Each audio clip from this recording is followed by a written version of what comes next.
Halo guys, welcome back. Balik lagi bersama gue dengan Abang Emon. Kali ini gue ditemenin sama sohib gue nih. Sohib gue udah lama banget, dari sekitar berapa, 11 tahun lalu, 12 tahun lalu lah. 15 dari mana? Iya ya. 12 kali. Mana ada 15? Kan gue di K2K tuh 2012. Iya. Jadi zamannya itu dia masih jadi anak talent lah, yang suka syuting-syuting. Sekarang udah jadi pegawai. Nah, gimana coba sedikit dong share, kenalin diri. Hai semuanya, kenalkan aku dengan Elisa, atau mungkin beberapa dari kalian ada yang kenal aku dengan nama Lizzy. Dia adalah seorang tarot reader juga guys. Jadi teman-teman, sekalian gue promosiin nih, teman-teman yang mau tarot reading bisa follow Instagramnya dia di apa? @selaras_kartomancy. Nanti tinggal di. Nah, nanti gue tulis lah, ntar gue tulis ya di bawah ya. Jadi terus apa lagi ya? Udah, sekarang gue mau tanya, Lis, kesibukan lo tuh apa sih? Kalau untuk saat ini memang aku sekarang menjadi karyawan swasta untuk di suatu perusahaan supplier dapur, tapi di samping itu aku juga masih sebagai tarot reader. Jadi ya kalau dibilang kesibukanku itu seperti apa, ya lumayan cukup padat sih kalau dari scheduling dan segala macamnya gitu.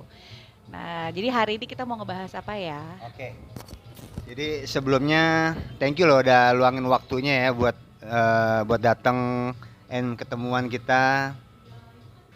Oke, jadi tadi itu adalah perkenalan diri dari salah satu sohib gua satu ini, Elisa Tania. Jadi jangan lupa guys, kalau ada yang mau tarot-tarot sekalian gue promosiin. Nah, di sini bisa follow IG-nya dia @selaras_kartomancy.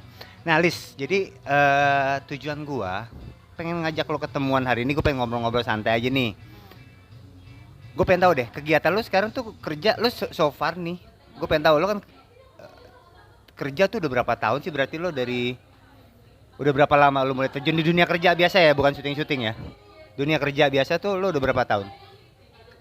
Gue pegang aja. Oh ya, kurang lebih 15 tahun sih. Kurang lebih ya, udah mau masuk 15 tahun sebagai karyawan swasta sebenarnya untuk kerja di perkantoran.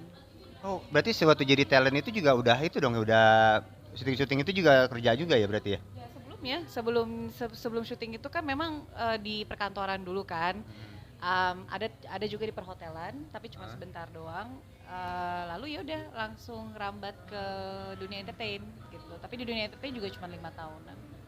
Jadi jadi just info juga nih guys, dia tuh adalah salah satu peserta, mungkin kalian dulu pernah nonton film acara reality show-nya namanya Miss Big. Sebenarnya itu bukan reality show ya, lebih kayak competition sih sebenarnya. Competition ya? Competition. Nah, tahun berapa sih itu? 2010. 2010 ya. Dulu badannya bisa lebih besar dari ini guys. Tapi dia berhasil menurunkan banyak loh. Dia berhasil menormalkan lagi badannya gitu loh. Jadi Miss Big itu dulu memang acara itu memang yang gemuk ya.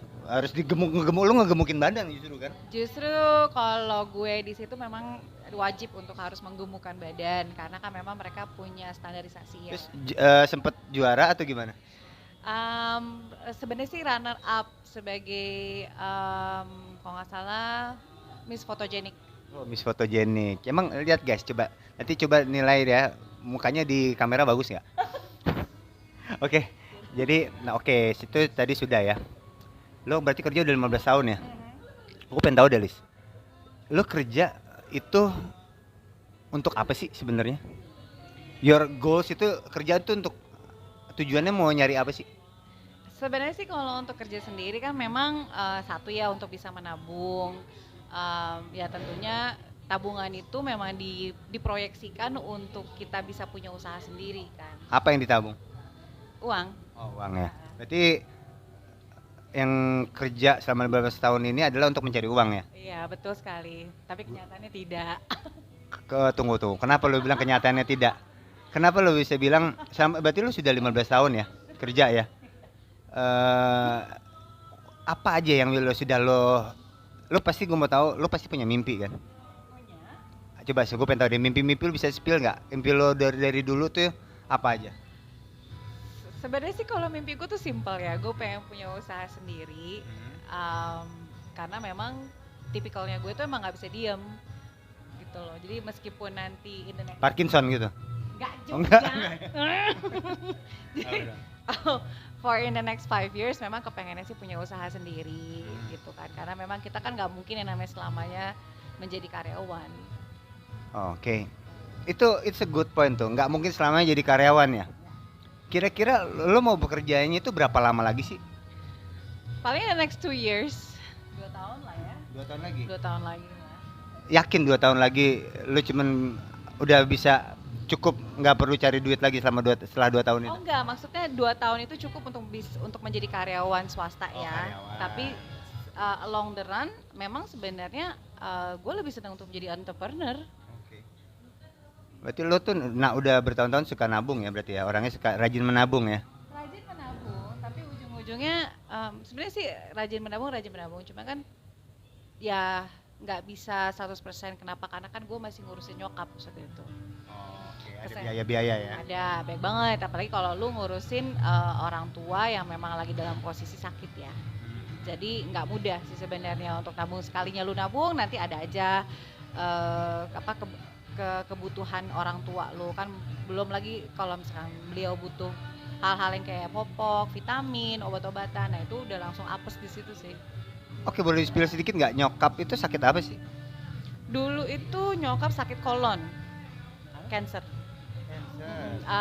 Tapi dia cancer ini usus kecil gitu. Ya memang posisinya beliau kan pengobatannya kan secara alternatif ya. Tapi kan lumayan, sekalinya kalau lu dateng itu kan ada biayanya dong. Belum lagi biaya vitaminnya, obat-obatannya. Ya untungnya nyokap memang masuk ke ICU pun jarang. Tapi ya aftermath-nya itu, dalam proses dia penyembuhannya itu yang selama bertahun-tahun itu yang lumayan cukup besar. Sudah berapa tahun tuh? Ada kali nyokap 8 tahunan. Oke, udah 8 tahun berarti ya. Nah, kita balik lagi ke yang tadi tulis, lo tuh udah 15 tahun kan kerja kan ya. Ngumpulin duit berarti nyimpennya duitnya di mana? Biasanya sih di bank. Di bank ya. Menurut Lizzie nih, gue manggilnya Lizzie karena nama tenarnya dia Lizzie Kartomensi, apalah itu pokoknya. Jadi gue pengen tahu nih, lo kan nyimpen duit di bank ya kata lo ya. Menurut lo aman nggak sih nyimpen duit di bank itu? Ya sebenarnya sih kalau dibilang aman nggak aman ya 50-50 ya. Kalau amannya itu kan karena pasti lu masukin ke tabungan deposito, ya kan, dimana lu nggak bisa korek-korek gitu loh. Nah tapi masalahnya kan ada uang ini, ada biaya adminnya, ada pemotongannya setiap bulannya. Nah itu sih sebenarnya, tapi ya nggak terlalu besar-besar juga sih. Nah, jadi berarti sebenarnya itu cuma karena kepotong yang nggak bisa hilang berarti ya? Enggak. Ya. Enggak. Kalau menurut gua itu bisa hilang, can you argue with that? Enggak sih, karena kan kita nggak tahu. Zaman sekarang kan posisi ekonomi pun kan fluktuatif. Oh gitu, fluktuatif dalam gimana maksud lo nih? Ya nanti kadang-kadang maksudnya bisa merosot dengan pesat ya. Maksudnya kan kita nggak tahu posisi era. Kan lo nggak main falas kan? Gue nggak main falas. Kan itu deposito, kenapa bisa ngaruh sama ituan? Ya kan dari ininya yang gue bilang tadi kan, ada biaya ini itu kan potong-potong bunga. Kalau nggak diambil-ambil emang pasti habis juga ya? Nggak juga sih, terkecuali kalau emang lu ambil ya itu bisa habis. Cuma kan kalau gue posisinya kan case-nya kan karena memang ada kebutuhan urgency, makanya itu habis.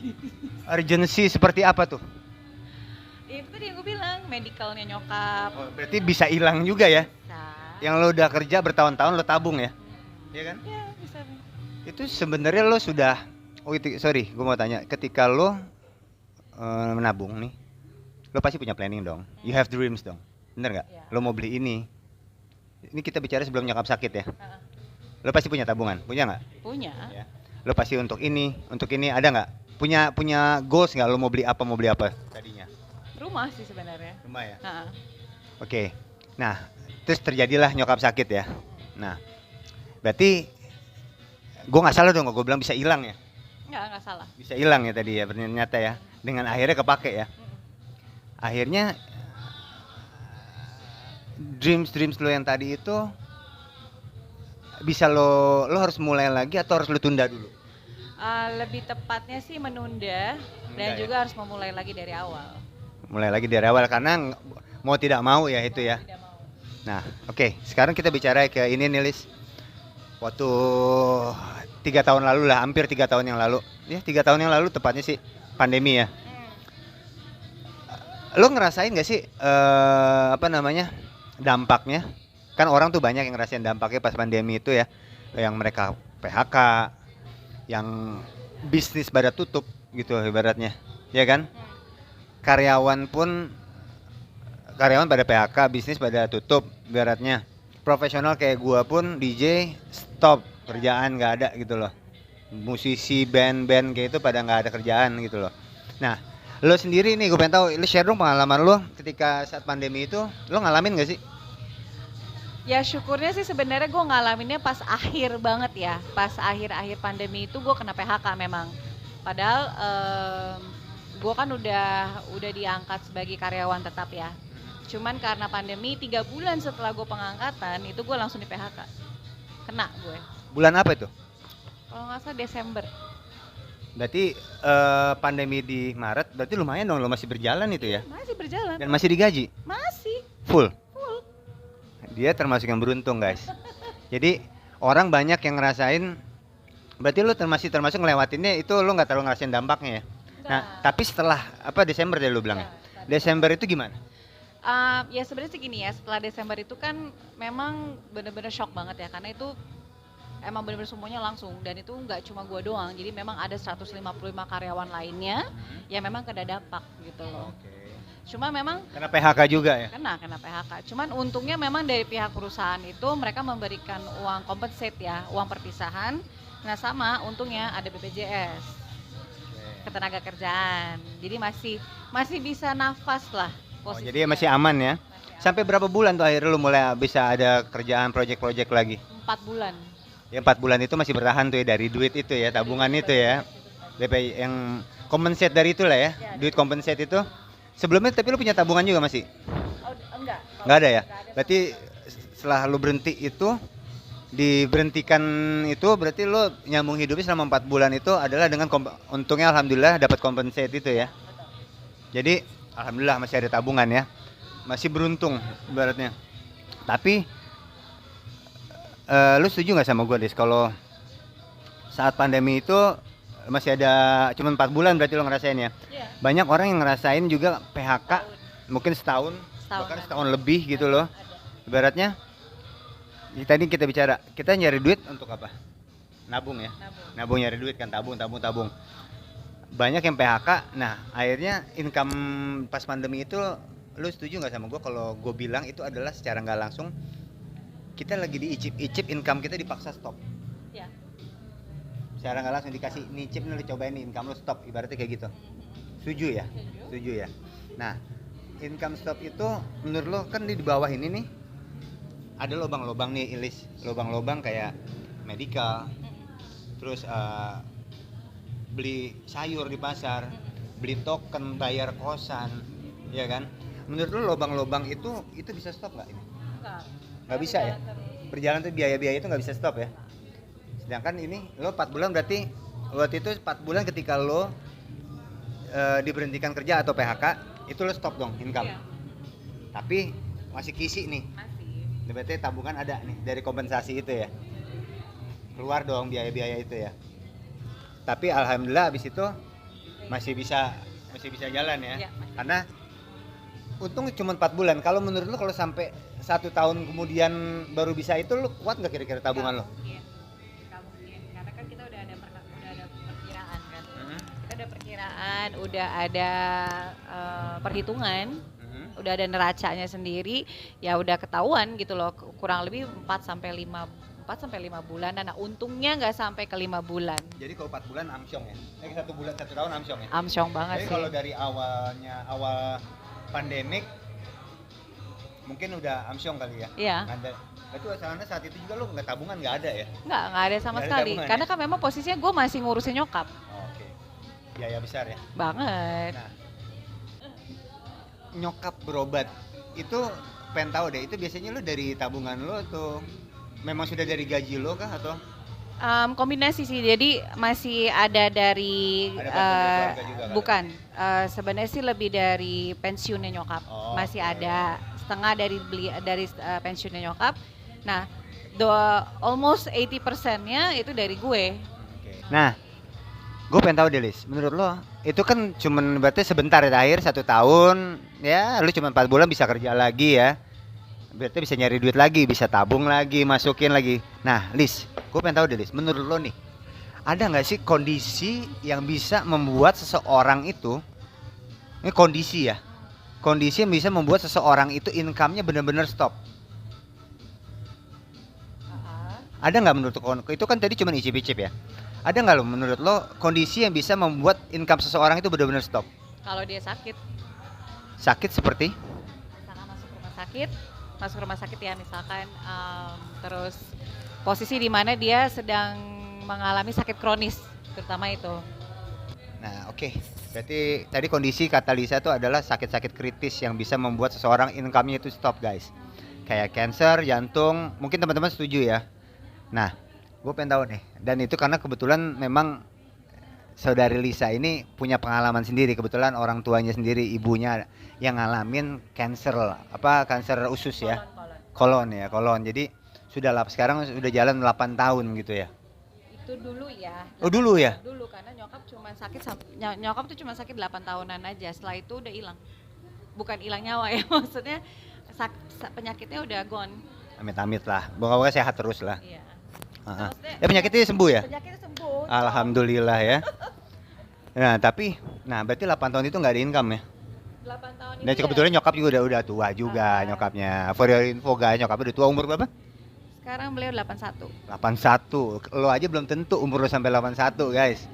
Nah, menurut lo nih Lis, gue pengen samain persepsi juga nih. Menurut lo, orang-orang kita itu manusia itu kebal nggak sih sama sakit-sakit yang tadi lo bilang itu? Enggak sih, karena kita manusia. Kenapa lo bisa bilang nggak kebal? Enggak kebal ya, karena kan kita mengalami banyak ups and downs ya dalam hidup, terutama apalagi kalau untuk saat-saat ini tuh namanya stres, pikiran, itu kan bisa memicu penyakit sebenarnya. Jadi nggak cuma hanya dengan dari apa yang lu makan, apa yang lu minum, but it's also in the mind sebenarnya, itu yang membuat tuh sakit. Jadi pikiran nggak tenang ya. Pikiran nggak tenang tuh juga bisa buat sakit ya. Betul. Bisa. Nah, yang kedua gue pengen tahu lagi nih, menurut lo kita bisa tahu nggak kapan kita akan terkena sakit-sakit seperti itu? Amit-amit enggak ya? Nggak akan pernah tahu sih. Nggak pernah tahu ya? Nggak akan pernah tahu. Dan gue mau spill dikit deh. Sama lo nulis, lo tau nggak? Di seluruh dunia, lo tahu yang namanya World Health Organization. Tadi lo bilang 3 dari 4 orang hidupnya nggak tenang. Tadi kan lo bilang pikiran ya. Yeah. Nih gue spill dikit nih, salah satu kenapa bikin orang nggak tenang hidupnya, lo tau nggak? Di dunia ini data dari WHO, World Health Organization, you know? Yeah, no.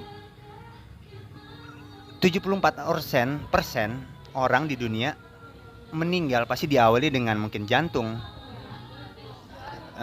stroke, tekanan darah tinggi, mungkin diabetes gitu, dan lung cancer gitu loh, dan masih banyak lagi dah, 74% malah sudah naik. Jadi menurut lo survei dari WHO tuh main-main nggak? Enggak, udah ya, pasti by data sih. Ini udah by data ya, ini kita bicara data ya. Berarti di seluruh dunia kemungkinan orang 26% orang tuh yang ya syukur-syukur kita masukin 26% lah ya, yang sehat sampai tua. Ya, betul. Tapi are you pretty sure you gonna health sampai tua? Enggak sih. Enggak ya? Enggak. Nah, oke, yang ketiga nih. Menurut lo Lis, kita bisa pilih nggak sakitnya tuh apa? Misalnya gue mau pilih gue sakitnya gue mau pilih sakitnya gue flu aja sampai tua. Enggak. Bisa nggak sih? Nggak bisa. Nggak bisa ya? Nggak bisa. Lo tau nggak? Waktu itu gue sempet share sama teman gue. Kayak gini gue ngobrol-ngobrol santai, dan dia cerita sama gue. Dia umur 19 tahun dia pernah kena stroke ringan loh.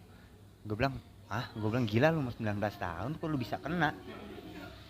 Di situ yang gue sadar berarti penyakit kita nggak pernah tahu kapan. Kalau penyakit flu, tipes ya biasa lah, oke lah kayak gitu-gitu. Tapi kalau udah penyakit stroke itu kan ngeri. Dia pun akhirnya dia terapi secara tradisional. Nggak tahu kapan ya. Nah sekarang nih lo yang udah, gue pengen tahu lagi nih, lo udah ngalamin sendiri ya. Itu butuh uang kecil atau uang besar sih kalau sudah terkena penyakit salah satu penyakit kayak gitu? Tentunya akan butuh modal besar, nggak mungkin nggak. Kenapa lo bisa ngomong gitu? Ya kan kalau yang namanya cancer, stroke, dia kan ada pasca pengobatannya. Nah pasca pengobatannya ini vitaminnya itu bisa sampai 1 juta 2 juta sendiri. Anda pengalaman pribadi kayaknya. Ya. Belum lagi lo nanti lo mesti ke rumah sakit, mesti cek ke dokter karena itu kan ada terapinya. Jadi it's sebenarnya uang besar berarti ya. Banget. Kita ngumpulin duit bertahun-tahun punya mimpi ya Punya. untuk beli ini beli itu ya. Kayak tadi akhirnya lo mungkin yang terjadi lo udah banyak menunda kali ya, menunda mimpi lo ya, bener nggak? Banyak. Banyak ya. Banyak. Ya. Karena kita nabung akhirnya tapi apa yang kita keluarkan itu mau nggak mau ya untuk orang tua nggak mungkin dong. Ya nggak Iya mungkin. kan? Nggak mungkin lo nggak share buat orang share tua ibaratnya. gitu loh. Nggak bisa, gue mau beli mobil nih, nggak mungkin, ya kan? Nggak mungkin. Rela nggak sebenarnya? Rela nggak rela kali ya? Enggak sih, lebih sebenarnya sih lebih tepatnya sih ikhlas. Ikhlas aja ya, rela aja. Tapi mau nggak mau ikhlas akhirnya. Di atas rela udah ikhlas aja udah gitu lah ya. Dari awal udah ikhlas. Ada ikhlas ya. Bukan mau nggak mau, emang udah ikhlas. Nah kalau lo sendiri nih, ketika ente amit-amit ya terkena penyakit harus dirawat keluar 27 juta atau 30 juta, lo pilih ada yang bayarin atau lo pilih keluar duit tabungan lo sendiri? Enggak, lebih baik ada yang bayarin sih. Nah ketika menurut lo kalau itu sebenarnya menurut lo itu blind spot nggak? Sebenarnya pernah kepikiran nggak itu? Lo pernah prepare nggak kayak gitu? Oh sering.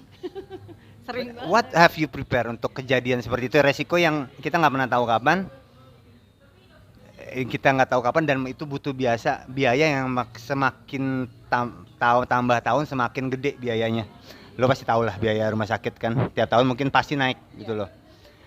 What have you prepared sampai sekarang? Oke, terus terang ya kalau untuk itu sih sebenarnya sih lu bisa cek informasi ya. Dalam arti kan yang namanya tabungan itu kan nggak cuma dari segi nggak cuma dari segi falas ya. Tapi kan ada emas, terus lu mungkin juga bisa untuk asuransi juga bisa gitu. Tapi memang yang paling the best kalau untuk menabung menurut gue pribadi itu adalah yang memang lu di asuransi. Tapi nggak main. Itu asuransi ya. Nah sekarang asuransi kita bicara asuransi nih. Berarti sebenarnya ada blind spot yang mungkin lo, gue tanya lo have you prepare, yang pertanyaan gue itu. Belum mulai lebih tepat. You haven't prepare berarti ya, intinya ya. Udah pernah tapi kan berhenti. Enggak, tapi you haven't prepare ya. Ya, Intinya lo belum prepare. Which is sekarang jatuhnya mungkin ya bismillah aja dulu ya. Ya mudah-mudahan. Iya. Mudah-mudahan untuk saat Nah, ini. berarti tapi lo pernah kepikiran nggak sih itu sebenarnya ada iya ya kalau gua sakit gua harus keluar duit lagi gitu loh. Berarti lo sudah punya pengalaman pribadi lah ya. Dari nyokap ya. Mungkin itu sebenarnya menurut gue itu pelajaran yang berharga sih, nggak tahu ya kalau dari sisi lo ya. Gue sebagai orang luar aja, sohib lo aja gue ngeliat itu yang ih gila, lo harus ngeluarin bertahun-tahun gitu loh. Ibaratnya diri kenapa gue mau share ini, gue nggak tahu, gue nggak pengen ketika nanti gue nyusahin keluarga gue punya istri, gue punya anak, gue nggak mau anak istri gue susah. That's why ini gue pengen ngajak ngobrol-ngobrol kayak gini sama lo gitu loh. Nah itu makanya gue bilang itu blind spot kan, mungkin lo berarti haven't prepare kan ya, tapi sempat ada kepikiran gak sih, aduh kalau gue gini-gini kenapa ntar duitnya dari mana, pernah ada gak sih kepikiran itu? Sering ya berarti. Kenapa coba cerita dong. Kalau bisa bilang sering, lo pernah ke ini nggak? Misalnya lo periksa atau tensi lo naik gitu pernah? Sering. Oh sering. Oke, sering. Sering banget. Sering ya. Berarti sempat ada terbesit gitu. Amit kalau gue amit ya coy, amit kalau masuk rumah sakit itu duitnya gimana nih udah. Sering banget. Sering ya berarti Sering ya. banget. Itu pikiran gak sih? Iya. Ya, ketenangan gitu ya berarti. Lo udah kerja tiap hari. You have to keluar untuk resiko yang kita nggak bisa, itu udah rahasia Allah udah. Itu di tangan Allah gitu. Kita cuma bisa ngejaga diri kita. Orang yang sehat pun masih bisa sakit. Nah, lebih tenang nggak menurut lo kalau tadi gue bilang dibayarin dan juga bisa terima duit? Kita bicara dibayarin lo bilang tadi nih, lo sempat bilang asuransi. Good. Lo bilang ada asuransi. Kayak gara-gara nyamuk orang ngabisin 27 juta. Lo sendiri pilih dibayarin, bayar sendiri. Pasti pilih dibayarin. Dan masih malam ini asuransi yang seperti lo bilang lah ya, di rumah sakit berapapun dibayarin, ibaratnya nggak perlu pusing. Tadi kita udah cari duit, income kita stop nih, kondisi kita tidak bisa cari uang lagi, yang kita nggak pernah tahu kapan akan terjadi. Satu medical lobang udah ketutup, udah punya dibayarin, ya kan? Udah ketutup nih satu lobang. Tapi lubang-lubang lain gimana tuh? Nah, itu Yang dia. untuk biaya beli sayur, beli daging. Menurut ente nih, itu mau tanya, apa yang gue sharing ini, ini gue udah kelar sih sharingnya, ngobrol-ngobrolnya kita. Ini bagus atau penting menurut lo? Penting. Penting, oke. Sesuatu yang penting itu berhubungan urgensi. Menurut lo dari dua ini mana yang lo udah punya? Sebenarnya sih dua-duanya sih. Udah punya? Kalau Enggak, yang udah punya. oh belum ada. Belum ada gue. Gue pikir dua-duanya udah punya Belum gitu. ada gue. Belum ada ya? Belum ada ya? Oh ya udah. Berarti sharing yang gue sharing barusan tuh penting ya? Penting ya? Ya, betul. Dan seberapa penting menurut lo? Untuk hal yang penting itu kapan harus punya menurut lo? Waktu yang tepat. Sesegera mungkin kalau misalkan Segera mungkin itu kapan? sesegera mungkin kalau kita ada, kalau kita bisa mampu ya kita langsung apply. Gitu ya. Iya. Selama masih sehat ya. Kalau ada, tapi kalau nggak ada kesehatan gimana? Ya makanya itu kan sesegera mungkin, selagi lu masih sehat, selagi lu masih bisa mampu, ya langsung segera gitu. Oke, jadi udah segitu aja guys sharingnya dari ngobrol-ngobrol gue sama dia. Sampai ketemu on my next video guys ya, bye bye.